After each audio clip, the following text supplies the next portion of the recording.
My name is Kelly, and I married Tom when I was young and full of dreams. We'd been high school sweethearts, and I thought we'd be happy forever. My father, a successful businessman who owned a furniture factory, gave us a beautiful house as a wedding gift. 3 years after the wedding, our son Michael was born. As the years passed, I threw myself into being the perfect housewife and mother. I kept our home spotless, cooked gourmet meals, and made sure Michael had everything he needed. Tom's career as a sales manager wasn't progressing as quickly as he'd hoped. One night, he came home frustrated and angry. "Damn it, Kelly. I can't take this anymore. I'm busting my ass at work, and for what? Pennies." He slammed his fist on the kitchen table, making me jump. "What do you want me to do about it?" I asked, trying to keep my voice calm. Tom's eyes lit up. "Your father. He could give me a job at his factory. A senior position. You could talk to him, couldn't you?" I hesitated. My father had always been fair in his business dealings, and I didn't want to take advantage of our relationship. But seeing the desperation in Tom's eyes, I nodded. "Okay, I'll talk to him." The next day, I visited my father at his office. "Dad, I need to ask you something," I began nervously. "It's about Tom. He's not happy with his job, and I was wondering if you might have a position for him here at the factory?" After a long moment, my father nodded. "All right, I'll give him a shot. But he'll have to prove himself like anyone else." When I told Tom the news, he was ecstatic. He picked me up and spun me around the kitchen. "You're amazing, Kelly. This is going to change everything for us." And for a while, it did. Tom started earning more money, and our financial worries eased. But as one problem faded, another grew in its place: my relationship with Tom's mother, Helen. Helen was a force of nature, fiercely protective of her only son and openly disapproving of me.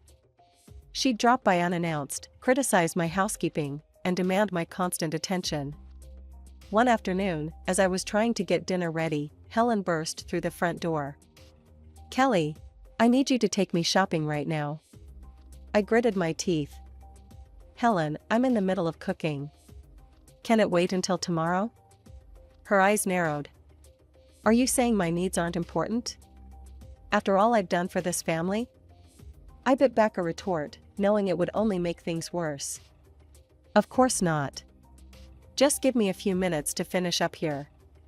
As I drove Helen to the mall, listening to her complaints about my driving, my cooking, and pretty much everything else, I couldn't help but wonder how my life had become this way. I was an intelligent, capable woman, yet here I was, catering to everyone else's whims while my own dreams gathered dust. One particularly frustrating afternoon, Helen barged into our home unannounced, as usual. "Kelly," she called out, her voice grating on my already frayed nerves. "I'm hungry. Make me something to eat." Biting my tongue, I set aside the laundry and trudged to the kitchen. As I prepared a meal for Helen, she sat at the kitchen table, criticizing my every move. "You're using too much oil," she snapped. "And for heaven's sake, cut those vegetables smaller. Don't you know how to cook properly?" As I placed the finished meal in front of her, I hoped she'd eat quickly and leave. But to my dismay, she packed up all the food I'd prepared and stood up. "I'll be taking this with me," she announced. "I have bridge club tonight, and this will do nicely for snacks." I stared at her in disbelief. "But Helen, that was supposed to be our dinner." "Oh, you can always make more," she said, already heading for the door. "It's not like you have anything better to do with your time." As the door slammed behind her, I sank into a chair, feeling defeated. I glanced at the clock, realizing I now had less than an hour to prepare another meal before Tom got home from work. When Tom arrived, he found me frantically trying to get dinner on the table. "What's going on?" he asked, loosening his tie. "Why isn't dinner ready?" I explained what had happened with his mother, hoping for some understanding or support. Instead, Tom's face darkened. "Mom was here, and you didn't make her feel welcome?" he demanded. "Kelly, you know how important family is to me. You should have been more accommodating." Accommodating? I echoed, incredulous. Tom, she took our dinner. She treats me like a servant in my own home. Tom shook his head, clearly annoyed. You're exaggerating. Mom just wants to feel loved and appreciated. Is that too much to ask? As we ate the hastily prepared meal in silence, I couldn't help but feel a growing distance between us. Tom, once my high school sweetheart and closest confidant, now felt like a stranger across the dinner table. One evening, Tom came home from work in a foul mood. His face was red with anger as he slammed the front door behind him. Kelly, he bellowed. Your father is a tyrant, a despot. He humiliates people and uses them like pawns in his little game.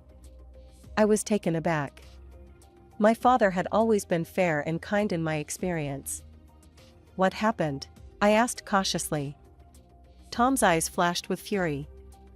I stood up for an employee today. Your father was treating him unfairly, and I couldn't stand by and watch. And you know what your precious daddy did? He fired me on the spot. My mind reeled. This didn't sound like my father at all. There must be some mistake, I said. Let me talk to Dad and hear his side. No, Tom roared, causing me to flinch. You will not speak to your father. You will not speak to your mother. As far as we're concerned, they no longer exist for us. Do you understand? Trembling, I nodded, too shocked and scared to argue further. In the days that followed, Tom found another job.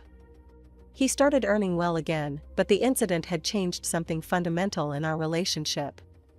The warmth and love I once felt for him was replaced by fear and resentment. Years passed, and our son Michael grew up. He often asked about his grandparents, but Tom would shut down any conversation about them. You have one grandmother, he would say firmly. My mother. That's all you need to know.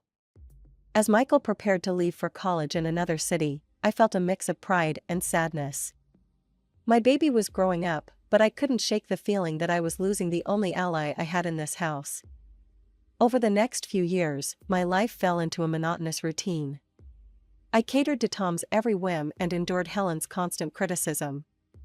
Without Michael as a buffer, their treatment of me grew even more oppressive. One afternoon, as I was scrubbing the kitchen floor under Helen's watchful eye, the phone rang. I reached for it, but Helen snatched it away. I'll answer it, she snapped. You focus on getting that floor clean. I can still see spots. I gritted my teeth and returned to my task, but I couldn't help overhearing Helen's side of the conversation. Yes, this is the residence of Kelly. Who? Her father? Helen's voice dripped with disdain. I'm sorry, but Kelly isn't available to speak with you. Please don't call again. My head snapped up. Wait. I called out, but Helen had already hung up the phone. That was your father, she said coldly. I told him not to contact you again. You should be thanking me for protecting this family from those toxic people. I felt a surge of anger and frustration. You had no right to do that, I said, my voice shaking. He's my father. I should have been allowed to speak to him. Helen's eyes narrowed. You ungrateful little. Just then, Tom walked in. What's going on here? He demanded. Helen immediately put on a hurt expression. Oh, Tom, your wife is being so disrespectful to me. After all I do for this family. Tom turned to me, his face dark with anger. Is this true, Kelly? Are you disrespecting my mother? I opened my mouth to explain, but the words wouldn't come. I realized with a sinking heart that it didn't matter what I said. Tom would always take Helen's side. A year passed since that fateful phone call from my father. Life continued its suffocating routine, with Tom and Helen's control over me growing tighter by the day. Then, on a crisp autumn morning, everything changed. The phone rang while I was preparing breakfast. Tom was in the shower, and Helen hadn't arrived for her daily inspection of my housekeeping. For once, I was able to answer without interference. Hello? I said tentatively. Kelly? Is that you? The voice on the other end was familiar, yet distant, my father's voice. Kelly, it's your mother. She's very ill. The doctors, they don't think she has much time left. She needs you. We both do. Just then, I heard the bathroom door open. Tom would be down any minute. I'll try, Dad. I promise I'll try, I whispered before quickly hanging up. When Tom entered the kitchen, I was fighting to compose myself. Who was that on the phone? He asked suspiciously. I took a deep breath. It was my father. My mother is very ill, Tom. She's dying. I need to go see her. Tom's face hardened. Absolutely not. We've been through this, Kelly. Your parents don't exist for us anymore. I felt something snap inside me. For the first time in years, I stood up to him. I'm going, Tom. With or without your permission. She's my mother, and I won't let her die without saying goodbye. Tom's jaw clenched. Fine. One day. That's all you get. And then you come back home where you belong. I nodded, not trusting myself to speak. One day was better than nothing. With shaking hands, I called my son Michael and told him what was happening. To my surprise and relief, he immediately offered to accompany me. The next morning, Michael and I set off for my childhood home. When we arrived, my father met us at the door. He looked older than I remembered, grief etching deep lines in his face. Without a word, he pulled me into a tight embrace. He led us to my mother's room. She lay in bed, pale and frail, but her eyes lit up when she saw me. Kelly, she whispered, reaching out a trembling hand. My baby girl. I rushed to her side, clasping her hand in mine. Mom, I'm here. I'm so sorry. Can you ever forgive me? She smiled weakly. There's nothing to forgive, sweetheart. I'm just glad you're here now. We spent the day by her bedside, sharing memories and making up for lost time. As the sun began to set, my mother's breathing became labored. She squeezed my hand and looked into my eyes. Kelly, she said softly. Promise me you'll live your life. Really live it. Don't let anyone cage your spirit again. Tears streamed down my face as I nodded. I promise, Mom. I promise. She smiled one last time, then closed her eyes. Her hand went limp in mine. She was gone. Suddenly, my phone began to ring incessantly. I knew without looking that it was Tom. I answered the call, moving to the hallway for privacy. Tom's voice, sharp with anger, cut through the line. Where the hell are you, Kelly? You were supposed to be back hours ago. Tom, I can't leave yet, I stammered, my voice thick with emotion. My mother just passed away. I need to stay for the funeral. Absolutely not, he roared. I told you one day, and that's all you get. If you're not back by tomorrow, don't bother coming back at all. His words hung in the air, a threat and a promise all at once. For a moment, I was tempted to give in, to rush back to the life I knew. But then I remembered my mother's last words, urging me to live my life fully. Fine, I said, my voice steadier than I felt. I'm staying. I ended the call before he could respond, my heart pounding. I had just defied Tom for the first time in our married life, and it was both terrifying and exhilarating. The next few days passed in a blur of grief and preparations. On the day of the funeral, as we stood solemnly around my mother's grave, my phone began to ring again. Tom's number flashed on the screen. Without thinking, I pressed the speaker button, if only to quickly silence it. Tom's voice, loud and angry, burst forth for all to hear. Kelly, this is your last chance, he yelled. If you don't come home right now, I swear I'll come and drag you back myself. You ungrateful filth, after everything I've done for you. I quickly ended the call, my face burning with shame and anger. The mourners around us looked shocked, and Michael's face was a mask of fury. My father looked more concerned than anything else. He pulled me aside as soon as the service was over. Kelly, he said gently, we need to talk. We walked to a quiet corner of the cemetery, and my father took a deep breath. Sweetheart, there's something you need to know about Tom. Something I should have told you years ago. I listened in stunned silence as my father revealed the truth about why Tom had really left the company all those years ago. It wasn't because he had stood up for an employee. It was because my father had caught him stealing money from the company and clients, manipulating prices, and pocketing the difference.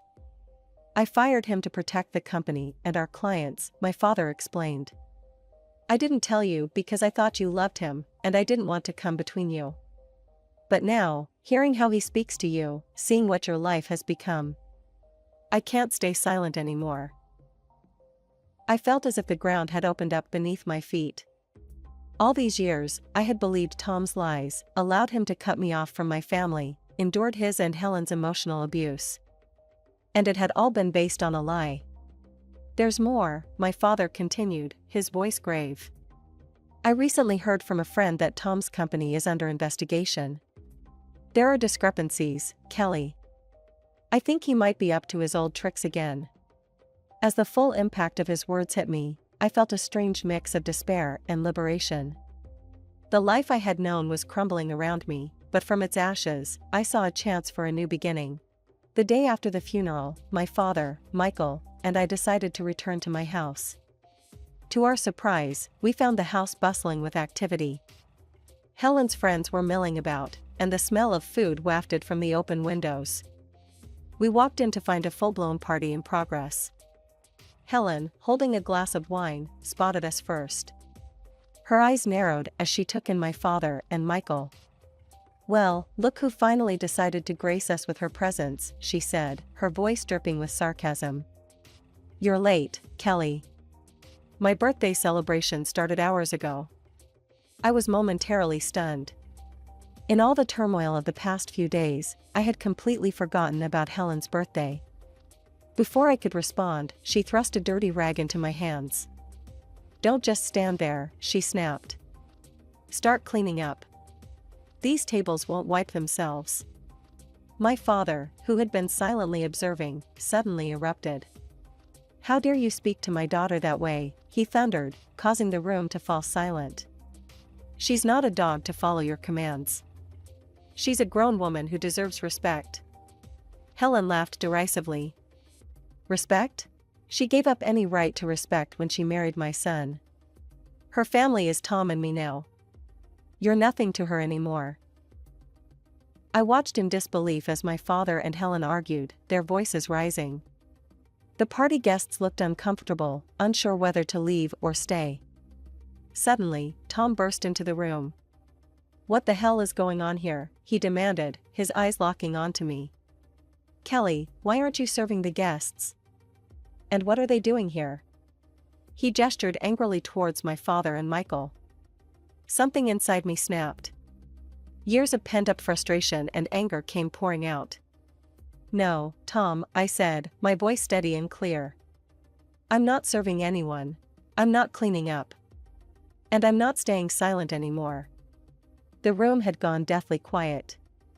Even Helen seemed at a loss for words.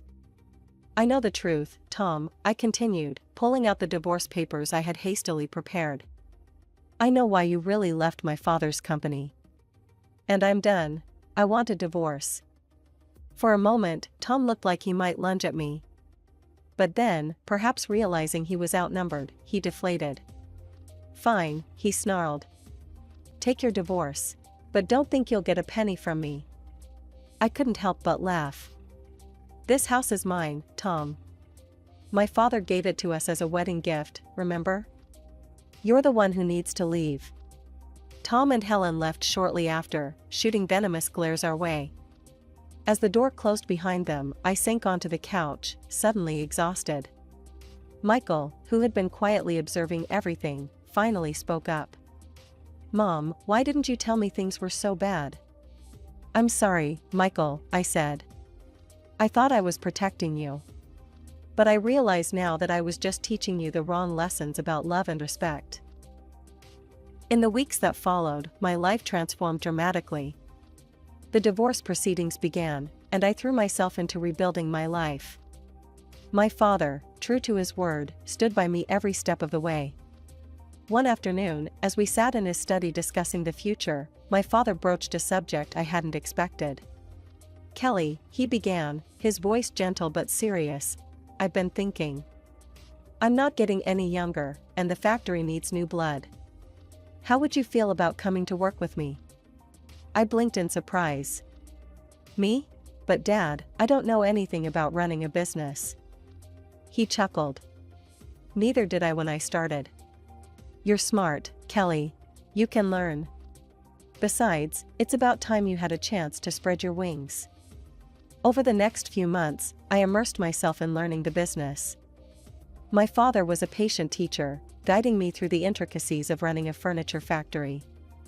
I discovered a passion for design and innovation that I never knew I had. Meanwhile, the divorce proceedings dragged on.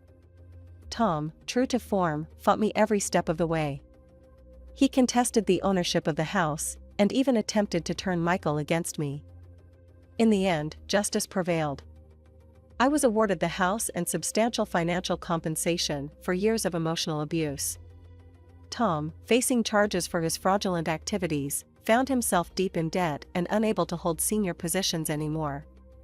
As for Helen, she faded into the background, her influence over my life finally broken. The last I heard, she had moved in with a distant relative. Her social circle diminished after the truth about Tom came out.